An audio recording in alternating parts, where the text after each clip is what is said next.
नमस्कार. चॅनल बी प्रस्तुत आरोग्य मंत्रमध्ये आपल्या सर्वांचं मनपूर्वक स्वागत. रंगनाथ हॉस्पिटल कोल्हापूर आणि गोकुळ IVF सेंटरचे संचालक डॉक्टर प्रवीण हेंद्रे आपल्यासोबत आहेत. डॉक्टर साहेब नमस्ते. मागच्या आठवड्यामध्ये आपण बघितलं की शेवटचे 3 महिने एखाद्या स्त्रीच्या आयुष्यामध्ये बाळंतपणाच्या काळामध्ये किती महत्त्वाचे असतात. त्यामध्ये बाळाची वाढ कशी होत असते किंवा जे आपण सगळे अवयव डॉक्टर साहेब तुम्ही सांगितलं की जे मॅच्युअर होतात शरीरामध्ये बाळ जेव्हा असतं तेव्हा, तर ते असणं किती गरजेचं आहे आणि 35 आठवडे बाळाचे हे पूर्ण होणं हेही तितकंच आवश्यक आहे की जेणेकरून बाळ जन्माला आल्यानंतर पुढच्या त्याच्या आयुष्यामध्ये ते सुदृढ राहील याची ती एक आपण काळजी घेणं अत्यंत आवश्यक असतं. त्यासोबतच आपण बघितलं की बाळ जन्माला आल्यानंतर त्याचं संगोपन करणं किती अवघड असतं. छोट्या छोट्या गोष्टी असतात, आपण कानावर फक्त ऐकत असतो, पण तरीसुद्धा त्याची ओळख ज्या पहिलटकरी आहेत आणि ज्या नोकरीला जाणाऱ्या स्त्रिया आहेत ज्यांच्या घरामध्ये कुणीही वडीलधारं माणूस नाही आहे आत्ताच्या काळामध्ये, तर त्यांच्यासाठी खूप महत्त्वाचं असतं ते म्हणजे की अंगडी, टोपडी, लंगोट ह्या सगळ्याची एक पहिली पूर्व तयारी करून ठेवणं गरजेचं असतं. मला असं वाटतं की डॉक्टर साहेब हे प्रत्येक घरामध्ये हे सगळं चालू असतंच आणि जेव्हा बाळ जन्माला येतं त्यावेळेला सगळीकडे आनंदी आनंद होतो, पण बाळ जन्माला चांगलं यावं, सुदृढ यावं, स्त्रीला कमी त्रास व्हावा यासाठी काही शेवटच्या 3 महिन्यामध्ये व्यायाम सुद्धा आवश्यक असतात का? नाही, आपण आहाराबद्दल बोललोय. हो. आता खरं महत्त्वाचं म्हणजे आता व्यायाम म्हणजे हा कशासाठी हवा आहे की आता म्हणजे दुर्दैवानं सिझरिनचा रेट वाढलेला आहे, कारण त्याच्यामागे अनेक कारणं आहेत. म्हणजे बरेच एक तर म्हणजे हाय रिस्क प्रेग्नन्सीचं प्रमाण वाढले, लेट प्रेग्नन्सी, लेट मॅरेजेस ह्या सगळ्या गोष्टी वाढलेल्या आहेत. परत IVF प्रेग्नन्सी आहे, ह्या सगळ्यामुळं सिझरिनचं प्रमाण हे थोडं म्हणजे वाढलेलंच आहे.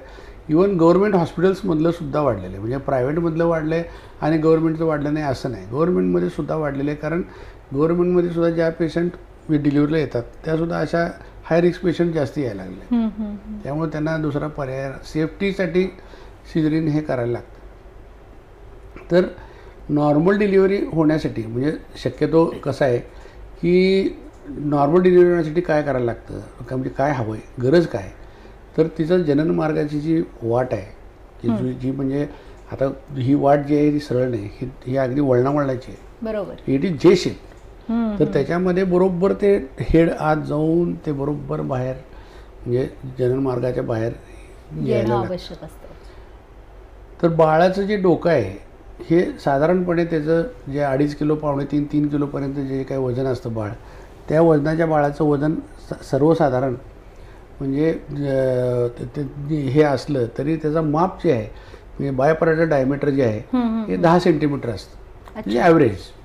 आणि ॲव्हरेज स्त्री जी आहे की म्हणजे जिची उंची 5 फुटापेक्षा जास्त आहे, तर अशा स्त्रीच्या कटिबंधाच्या हाडामध्ये ही जी पोकळी आहे ह्याचंसुद्धा म्हणजे डायमीटर जे आहे ते साधारणपणे गायनेकॉइड पेल्विसमध्ये, म्हणजे पेल्विसमध्ये सुद्धा वेगवेगळे आहेत. गायनेकॉइड आहे, अँड्रॉइड आहे, प्लॅटिपेलॉइड आहे, मग नंतर हे असे 4 प्रकारचे वेगवेगळे हे आहेत पेल्विस आहेत. तर त्यातल्यात गायनेकॉइड पेल्विसचे नॉर्मल म्हणजे कॉमन आहे. तर त्या गायनेकॉइड पेल्विसमध्ये हे ट्रान्सफरचे जे काय डायमीटर हे 10 सेंटीमीटर हे असतं. पण समजा ती स्त्री जर काय म्हणजे उंचीला कमी असेल तर ते लहान असतं, बाळ मोठं असेल तर मग त्या मार्गात बाळाला पुढे यायला त्रास होतो. म्हणून त्याला आम्ही म्हणजे CPD म्हणतो की त्याच्यामध्ये म्हणजे डिस्प्रपोर्शन आहे, म्हणजे हेड आणि पेल्विसचा मार्ग हा डिस्प्रपोर्शन आहे. त्याच्यामुळे तुम्ही हाणामारी करत बसण्यात काही पॉईंट नसतं, तेव्हा ते सिझरिनच करायला लागतं. किंवा समजा पहिलटकरी नाही आणि तिला पायाळू मुलं आहे, तर पेल्विस जे ऑलरेडी टेस्टेड असेल म्हणजे फर्स्ट टाईम नॉर्मल डिलिव्हरी झाली असेल आणि मग पायाळू असेल then you can give trial. पण पहिलटकरणीमध्ये पायाळू आहे आणि आपलं पेल्विस कसं आहे हे माहिती नाही आहे, तर ते नेमकं सगळं धड बाहेर यायचं आणि डोकं अडकायचं हे सगळे प्रकार होतात. त्यामुळे त्याच्यामध्ये सुद्धा सिझरिन करतात. म्हणजे कंपल्सरी सिझरिन कुठल्या कंडिशनमध्ये करतात ते मी तुम्हाला. किंवा दुसरी गोष्ट मी ट्रान्सवर्सला आहे, मी मूल आडवं आलं आहे, इट इज इम्पॉसिबल. मूल आडवं आलेलं जे आहे त्याला म्हणजे नॅचरल जनन मार्गावाटे किंवा वजानल डिलिव्हरी ही ऑलमोस्ट इम्पॉर्टंट. त्यामुळे कधी कधी हँड प्रोलॅप्स होतो, खूपशा गोष्टी होऊ शकतात. ह्या जर सोडल्या केसेस आणि ॲव्हरेज उंची असलेली जी स्त्री आहे त्यामध्ये जर त्या मुलीचं मनोधैर्य जर चांगलं असेल आणि ती जर काय म्हणजे तिला आपला नॉर्मल डिलिव्हरीच व्हावी असं वाटत असेल तर तिला काही म्हणजे एक्झरसाइजेस करणं खरोखर गरजेचं आहे. ते म्हणजे कीगल एक्झरसाइज म्हणजे पेल्विक फ्लोअरच्या एक्झरसाइजेस आहेत की त्या करायला काही हरकत नाही. दुसरी गोष्ट म्हणजे सगळ्यात महत्त्वाचं तुम्हाला सांगतो की जेव्हा आता सुरुवातीला जे आहे गर्भाच्या पिशवीचं पहिल्यांदा म्हणजे डिलिव्हरीची जी प्रोसेस आहे त्याच्यामध्ये पहिल्यांदा गर्भाच्या पिशवीचं मुख म्हणजे एक्सपांड होतं बरोबर. आणि जेव्हा ते फुल्ली डायलेट होतं आहे तेव्हा मग ते हे काय म्हणतात त्याला जर सर्व्हिस डायलेट झाल्यानंतर मग ते बाळ खाली मार्गावाटे खाली यायला सुरू होतं. तर बऱ्याच वेळेस काय आहे की म्हणजे वेदना सुरू झाल्याबरोबर ते शेजारी जर काय जर हे असेल म्हणजे ज्याला काही माहिती नाही आहे अशी जर काही व्यक्ती असेल जोर दे जोर दे जोर दे, अरे जेव्हा जोर खरा द्यायचा असतो तो सगळ्यात शेवटी गर्भाच्या पिशवीचं तोंड पूर्ण उघडल्यानंतर just to expel the baby म्हणजे ते बेबी बाहेर आपल्याला ढकलायचं आहे. तर ते बाहेर जेव्हा ढकलायचं आहे त्या ढकलायच्या वेळेस ती तोपर्यंत ती ढेपाळलेली असते. बरोबर. तर त्यामुळं प्रॉपर त्याची जर का ऑब्स्टेटिक केअर घेतली तर त्यावेळेस खरोखर म्हणजे जेव्हा तिला खरोखर ढकलायचं आहे तेव्हा तिला ब्रेथ होल्डिंगची कॅपॅसिटी वाढली पाहिजे. ब्रेथ होल्डिंगची कॅपॅसिटी वाढवण्यासाठी सगळ्यात चांगला जो काही योगामध्ये प्रकार आहे तो म्हणजे प्राणायाम. तर प्राणायाम तुम्हाला व्यवस्थितपणे करणं गरजेचं आहे आणि व्यवस्थितपणे म्हणजे तुम्हाला ब्रेथ होल्डिंग तुम्हाला करता आलं पाहिजे की जेणेकरून म्हणजे ठराविक काळ तुम्ही जेव्हा कळ देणार तेव्हा तुम्हाला श्वास रोखून संपूर्ण आपली ताकद लावून ते बाळ बाहेर ढकलता आलं पाहिजे. तर त्यासाठी सगळ्या ज्यांना कोणाला म्हणजे मला नॉर्मल डिलिव्हरी व्हावं असे वाटते त्या स्त्रियांनी ह्या कीगल एक्झरसाइज पेल्विक फ्लोअरच्या एक्झरसाइजेस आणि प्लस ह्याच्या काय म्हणतात त्याला ब्रेथ होल्डिंगसाठी प्राणायाम योगा ह्या सगळ्या छोट्या मोठ्या ज्याच्यामुळे पोटावर दाब येणार नाही असे म्हणजे आसनं करायला काही हरकत नाही. आणि ती सगळी तज्ञांच्या मार्गदर्शनाखाली किंवा डॉक्टरनी जे सांगितलं असेल तीच केली. सगळ्यात महत्त्वाचे आपल्याकडे वेगवेगळे जे हे आहेत ना काय म्हणतात की त्याच्यामध्ये काही याच्यावर म्हणजे पोटावर झोपायला लागतं तर असे व्यायाम करायचे नाहीत. बरोबर. आणि दुसरी गोष्ट म्हणजे सगळ्यात साधा सोपा व्यायाम म्हणजे वॉकिंग. म्हणजे ब्रिस्क वॉक करायची पण काही गरज नाही पण एक थोडं एक 40-45 मिनिट त्यांच्या स्पीडनं त्यांना जे काय झेपेल अशाप्रमाणे हे म्हणजे वॉकिंग प्राणायाम आणि कीगल एक्झरसाइज म्हणजे पेल्विक फ्लोअरच्या एक्झरसाइजेस या एक्झरसाइजेस ह्याच्यामध्ये म्हणजे ते क्लासेस आहेत आता म्हणजे बाळंतपणाच्यासाठी म्हणजे तुम्हाला प्रवृत्त करण्यासाठी आणि प्लस म्हणजे तुम्हाला बाळंतपण सुलभ जावं अशासाठी ह्या म्हणजे क्लासेस पण आहेत ते म्हणजे करायला काय हरकत नाही. पण जाता जाताना मी तुम्हाला आणखीन एक पेशंट सांगतो वेल एज्युकेटेड इंजिनियर मुलगी आणि ती म्हणली मला डॉक्टर मला नॉर्मल डिलिव्हरीच करायची. त्यात पेल्विस चांगलं होतं बाळ चांगलं मस्त 4 किलोचं होतं काय म्हणलं काय हरकत नाही करूया काय प्रॉब्लेम नाही. पण मी तुम्हाला सांगतो की म्हणजे थ्रूआउट हर म्हणजे त्या सगळ्या बाळंतपणाच्या काळात देत असताना आम्ही त्या काळात त्याला सहन व्हाव्या म्हणून इपिड्युरल एक देतो म्हणजे त्याला पेनलेस लेबर म्हणतात. मी तिला म्हटलं तुला पेनलेस लेबर करूया का नाही म्हणाली. मी म्हटलं तुला पेन किलर देऊया का नाही म्हणाली. मला म्हणाली मला माझं बाळ डिलिव्हर व्हायचा आनंद घ्यायचा आहे. खूप चून आहे संपूर्ण म्हणजे डिलिव्हर नॉर्मल डिलिव्हरी होईपर्यंत तिनं कुठेही म्हणजे कणले वगैरे काही नाही. तिला जेव्हा जोर कर म्हणून सांगितलं जोर केली नॉर्मल डिलिव्हरी झाली. अजून दुसरे पण काही काही पेशंट आहेत की 5-5 किलोची बाळंसुद्धा म्हणजे वजाने डिलिव्हरी झालेली आहेत. पण ते सांगतो की म्हणजे पेशंटची मानसिक तयारी पाहिजे आणि वेदना सहन करायची थोडीशी तयारी पाहिजे. कारण जेव्हा इवन पेनलेस लेबर जेव्हा करतात सुरुवातीचा 3 सेंटीमीटर ते 4 सेंटीमीटर डायलेटेशन होईपर्यंत ह्या ज्या काही थोड्या बहुत कळा आहेत त्यातच काही म्हणजे त्यांचं जे हे ना पेन सहन करायची ताकद जी आहे संपून जाते ती नाही ती कमी असते मग ते तिथंच ढेपाळतात. तर त्याच्यानंतर तुम्ही म्हणजे पेनलेस लेबर करू शकता. तुम्ही काय पेनलेस लेबर म्हणजे पहिल्यापासूनच सुरुवातीपासूनच तुम्हाला इपिड्युरल ॲनाल्जेसिया देता येत नाही. साधारण म्हणजे ह्याच्या बाळांपणाचं 1/3 लेवलपर्यंत तरी तिथं जायला लागतं. त्यात म्हणजे इनिशियली ज्या आहेत म्हणजे प्रारंभिक त्या काळ आहे त्या सहन करा. पण तेवढीसुद्धा ज्यांची कॅपॅसिटी नाही they land up with caesarean section म्हणजे मदरचा जो हे आहे असहकार त्यामुळे सुद्धा सिझरिनचे चान्सेस जास्ती वाढले आहेत. प्लस तुम्हाला सांगतो की आता 2च मुलं हवी आहेत.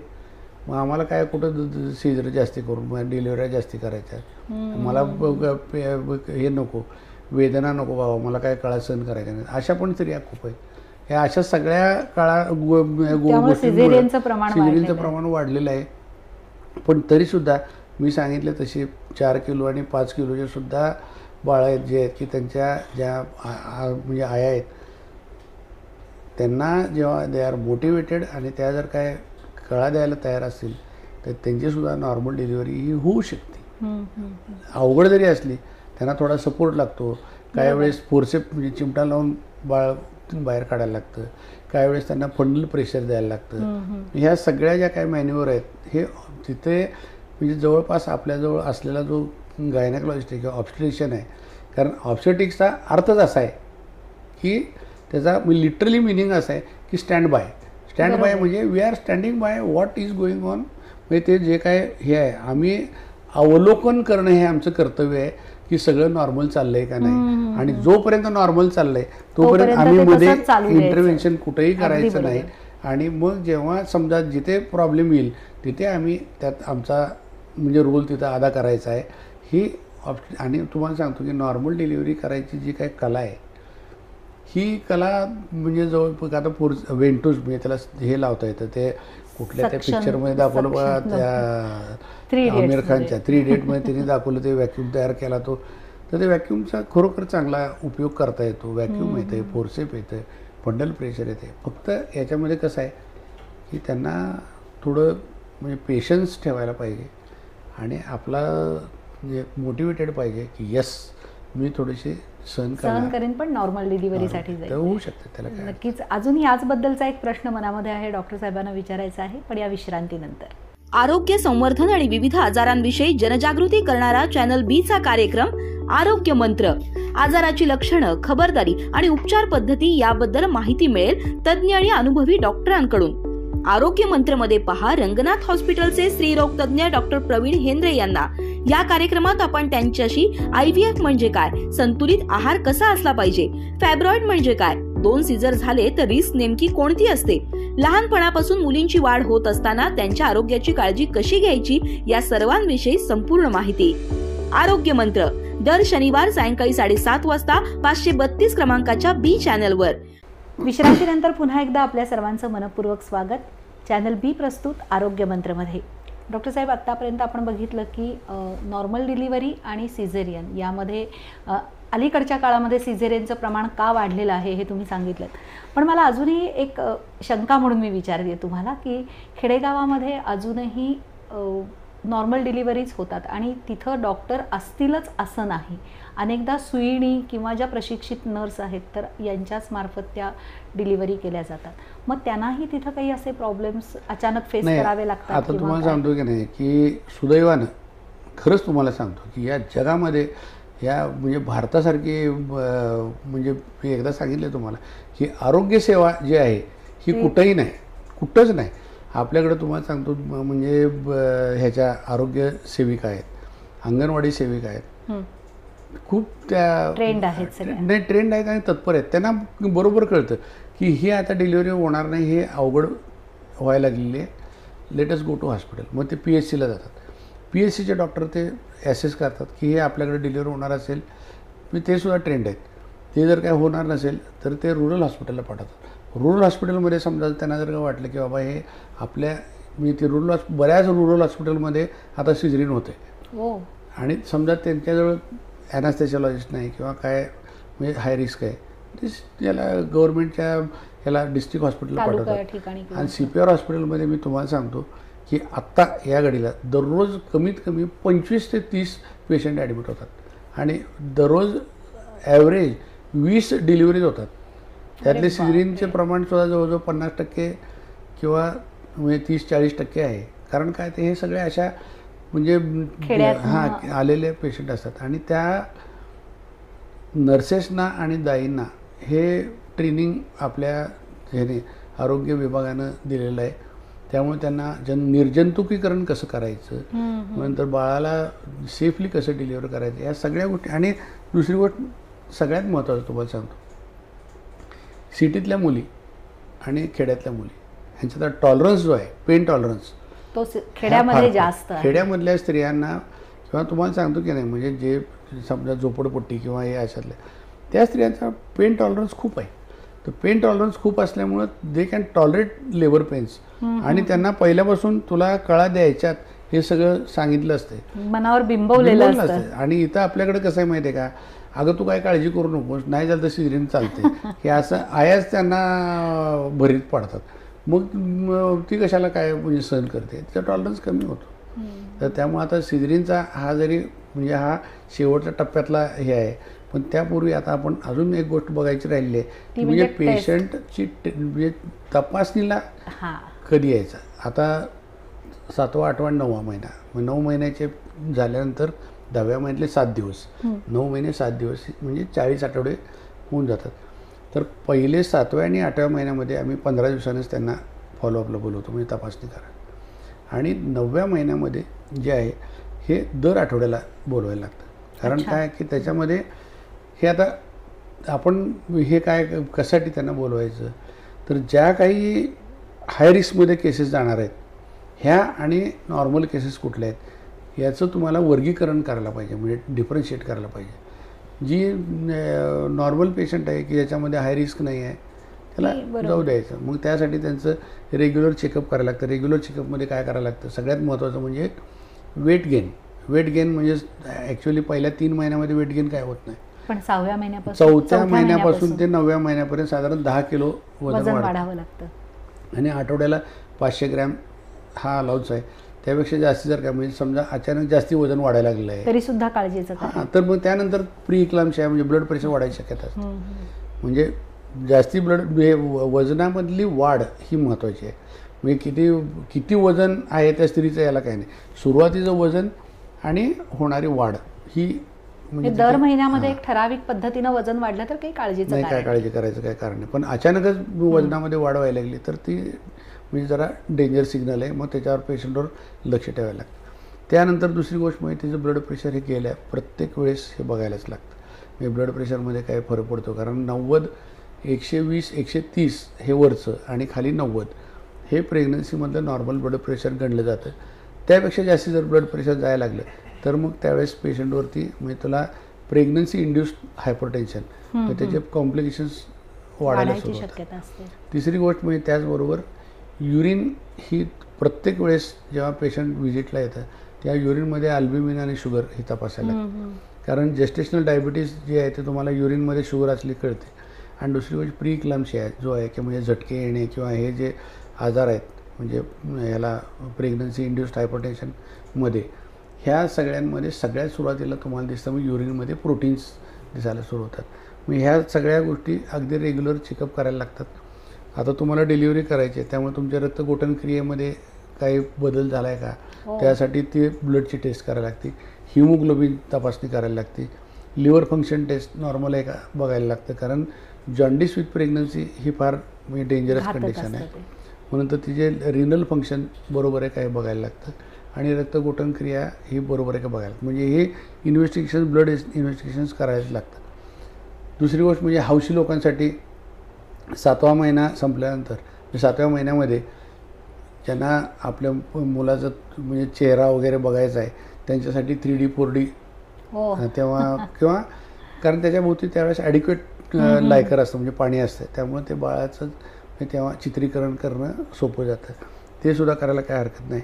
आणि प्रत्येक वेळेस जेव्हा पेशंट आमच्याकडे येतं हे इनिशियल ह्या तपासण्या जर झाल्याच तर त्या बाळाच्या भोवती एखादं हे काम त्याला आम्ही स्क्रीनिंग करून सोनोग्राफीद्वारे त्यात पाणी बरोबर, ज्यांच्याकडे सोनोग्राफी नाही आहे ते हाईट ऑफ युट्रस बघतात, म्हणजे त्याप्रमाणे वाढायला लागली का नाही ते बघतात. आणि दुसरी गोष्ट म्हणजे ज्यांच्याकडे सोनोग्राफी आहे ते सोनोग्राफीमध्ये बाळाभोवतीचं पाणी ॲडिक्वेट आहे का बघतात. त्याचबरोबर बायोलॉजिकल त्याचे मार्कर्स जे आहेत म्हणजे त्याची मुवमेंट्स, त्याचे इवन बाळाचे पोटामध्ये जरी ते श्वास घेत नसलं तरी त्याच्या ब्रिदिंग मुवमेंट्स असतात आतल्यात ते. कारण नंतर आल्यानंतर अचानक ब्रिदिंग थोडंच करायचं आहे, आधी प्रॅक्टिस तर करायला पाहिजे, त्याशिवाय नाटक थोडंच होणार आहे. तर त्यामुळे रिहर्सल्स ह्या आत चालू असतात. मग त्याचा टोन कसा आहे बाळाचा, म्हणजे तो म्हणजे ते असं काय मलूल पडलं आहे का इट्स म्हणजे Stout strong आहे, दिसतंय stout ते. दिसतंय, म्हणजे त्याचे टोन वगैरे ह्या सगळ्या गोष्टी आहेत का नाही, म्हणजे त्याचे सगळे बायोलॉजिकल मार्कर्स बघितले जातात. त्याचबरोबर हे सगळं म्हणजे प्रत्येकच बघितलं जातं. आणि जेव्हा 9वा महिना लागून हे 15 दिवस झाले की बाळाच्या ह्याला शरीराला जो होणारा रक्त पुरवठा आहे म्हणजे त्याला डॉपलर असं म्हणतात आहे. तर डॉपलरमध्ये कसं आहे की बाळाच्या मेंदूला होणारा रक्तपुरवठा आणि बाळाला एकंदर म्हणजे नाळेमधून होणारा रक्तपुरवठा ह्याचं डॉपलर टेस्ट होते. आणि त्या डॉपलरच्या टेस्टनुसार म्हणजे बाळाला आत रक्तपुरवठा कमी होण्याची सुरुवात झाली आहे का नाही, किंवा सुरुवात झाल्यानंतर किती प्रमाणामध्ये हा बाळाचा रक्तपुरवठा कमी झालेला आहे हे कळतं. किंवा काही वेळेस म्हणजे आता त्या डॉपलरवर सुद्धा जेव्हा डायस्टोलिक हे काय म्हणतात त्याला त्याचा जो फ्लो आहे तो जर अगदी कमी झाला किंवा तो रिव्हर्स व्हायला लागला तर त्याला तातडीनं म्हणजे सिझरिंग करायला लागतं किंवा डिलिव्हरी करायला लागते. ह्या सगळ्या गोष्टी सोनोग्राफीच्या डॉपलर चाचणीद्वारे करता येतात. त्याचबरोबर त्याच्यानंतर मात्र ही जी आहे ही साधारणपणे टेस्ट आहे, पण जेव्हा तुमच्या डॉपलरमध्ये थोडा दोष निर्माण झालेला असं दिसतं तर त्यालासुद्धा पेशंटला लगेच डिलिव्हरी करायचं का कळ्या यायला लावायचे ह्यासाठी पुढची टेस्ट असते ती म्हणजे इलेक्ट्रॉनिक फिटल मॉनिटरिंग, म्हणजे त्याला NST म्हणतात आम्ही, नॉन स्ट्रेस टेस्ट, की ज्याला बाळाच्या ठोक्याची जी म्हणजे त्याच्या ह्याचा रिदम कसा आहे तुम्हाला म्हणजे पटणार नाही. रिदम म्हणजे तुम्हाला सांगतो की नाही प्रत्येक बीट च्या बीट टू बीट व्हेरिएशन असतं. म्हणजे एक बीट जर काय समजा ही बीट 157 पर मिनिट असेल तर दुसरी बीट आहे ती 158 असते. जे प्रत्येक म्हणजे असं हे स्ट्रेट लाईन वगैरे चालत नाही.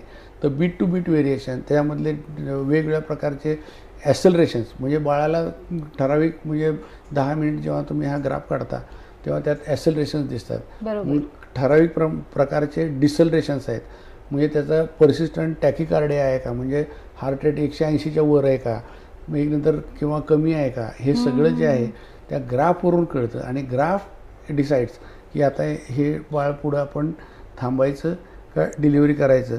आणि ह्या सगळ्या टेस्ट जेव्हा चालू असतात आणि त्यानंतर मग मात्र त्यातून तुम्हाला ह्या सगळ्या तपासण्या जेव्हा स्त्रीरोग तज्ज्ञ बघतो तेव्हा त्याला हे हॅज टू डिफरन्शिएट बाय हे काय म्हणतात त्याला की हे हाय रिस्क आहे का लो रिस्क आहे. तरीसुद्धा सगळ्या स्त्रियांना 9व्या महिन्यात म्हणजे शेवटच्या महिन्यामध्ये किंवा शेवटच्या तीन महिने जे आहेत ट्रायमेस्टरमध्ये वॉर्निंग साईन्स हे आपण आज सांगूया आणि त्यानंतर आपला आजचा हे एपिसोड बंद करूया. वॉर्निंग साईन्स सगळ्यात महत्त्वाच्या म्हणजे पायावर येणारी सूज किंवा पफीनेस ऑफ फेस, म्हणजे चेहऱ्यावर सुद्धा आलेला असा चेहरा सुजलेला असतो, पाय सुजलेले असतात, मग लघवीचं प्रमाण थोडं कमी व्हायला लागलं असते. किंवा दुसरी गोष्ट म्हणजे अचानक येणारी चक्कर गिडीनेस, म्हणजे त्यामुळे सुद्धा ब्लड प्रेशर वाढलेलं असू शकतं. तिसरी गोष्ट म्हणजे ह्याच्यावर म्हणजे पोटामध्ये वरच्या बाजूला म्हणजे ओटीपोटात नाही वरच्या बाजूला अचानक वेदना होणे हे सुद्धा म्हणजे प्री इक्लाम्शियाचं किंवा इक्लाम्शियाचं लक्षण आहे. त्याचबरोबर म्हणजे डोळ्याला जी काय हे आहेत म्हणजे दृष्टी जी आहे या दृष्टीमध्ये म्हणजे न दिसणे म्हणजे थोडक्यात म्हणजे थोडासा अंधुकपणा ब्लाइंडनेस तो सुद्धा ब्लड प्रेशर वाढल्याचे लक्षण म्हणजे पॅपिलर एडिमा झाला की तसं होऊ शकतं. म्हणजे तेव्हा ब्लड प्रेशर खूपच वाढलेलं असतं, म्हणजे अचानक ब्लड प्रेशर वाढलं तर या सगळ्या गोष्टी होऊ शकतात. तर त्यामुळं हे पण आहे. आणि हे सगळे झाले प्री इक्लाम्शियाचे, म्हणजे ताबडतोब तुम्हाला दवाखान्यात जाऊन तुमची हे करायला पाहिजे. त्याचबरोबर बाळाच्या मुवमेंट्स रेग्युलर जे आहेत आपण किक काउंट सांगितलं आहे 2 तासामध्ये 6 ते 8 ते किंवा सुरुवातीला तुम्ही 12 वाजेपर्यंत सकाळपासून 10 किक काउंट जर नाही आले मग किक काउंट कमी येणे, बाळाच्या मुवमेंट अचानक कमी होणे किंवा बाळाच्या मुवमेंट्स म्हणजे खूप एकदम वाढलेले असणं तरीसुद्धा म्हणजे डॉक्टरांचा सल्ला घेणं गरजेचं असतं. आणि त्याचबरोबर समजा जर काय अंगावर म्हणजे पाण्यासारखा डिस्चार्ज सुरू झाला जोरात म्हणजे नेहमीचा डिस्चार्ज सोडून जर डिस्चार्ज जास्ती पाण्यासारखा जर काय द्रव पदार्थ निघायला लागला किंवा पिवळ्या रंगाचा निघायला लागला किंवा रक्तस्राव सुरू झाला आणि हे म्हणजे त्वरित दवाखान्यात जाऊन किंवा पोटात दुखायला लागलं तर तुम्ही दवाखान्यात जाऊन दाखवणं गरजेचं आहे. आणि त्याच्यामध्ये सुद्धा दवाखान्यात गेल्यानंतर 2 प्रकारच्या पेन्स असू शकतात, एक म्हणजे फॉल्स लेबर पेन आणि दुसरं म्हणजे रिअल पेन्स. फॉल्स लेगर लेवल हे पेन्स जे आहेत ते डॉक्टर एनिमा दिला की त्या पोटामध्ये काय बाकीच्या काय दुसरे कारणं असतील तर त्या पेन्स थांबतात, वाढत नाहीत. पण याच्यामध्ये काय Real pains म्हणतात ज्या रिअल पेन असतात त्या वाढतात आणि त्या थांबत नाहीत. म्हणजे ते फॉल्स पेन आहे का हे पेन आहे हे बघण्यासाठी दवाखान्यात जाणं गाठला गरजेचं आहे. पाहिजे. तर ह्या सगळ्या वॉर्निंग साईन्स आहेत. ह्या वॉर्निंग साईन्स बरोबर मला वाटतं आपण थर्ड ट्रायमिस्टरबद्दल काय ही खूपच महत्त्वाची माहिती होती. याचं कारण म्हणजे की बरेचदा असं असतं की एक अंदाजानं काही लोक अंदाज ठरवत असतात की हां असं झालंय ना मग हे असं असेल. पण या सगळ्या असेल नसेल जर तरच्या गोष्टीपेक्षा वेळीच डॉक्टरांचा सल्ला घेणं हे कधीही उपयोगी आहे. आणि त्यामुळं येणारे जे बाळ आहे तर बाळ आणि बाळंतीण हे दोघंही जण सुखरूप राहतील याची काळजी घेणं आपल्याला जास्त सोपं पडेल. डॉक्टर साहेब आजचं इथंच आपण थांबूया. नमस्ते.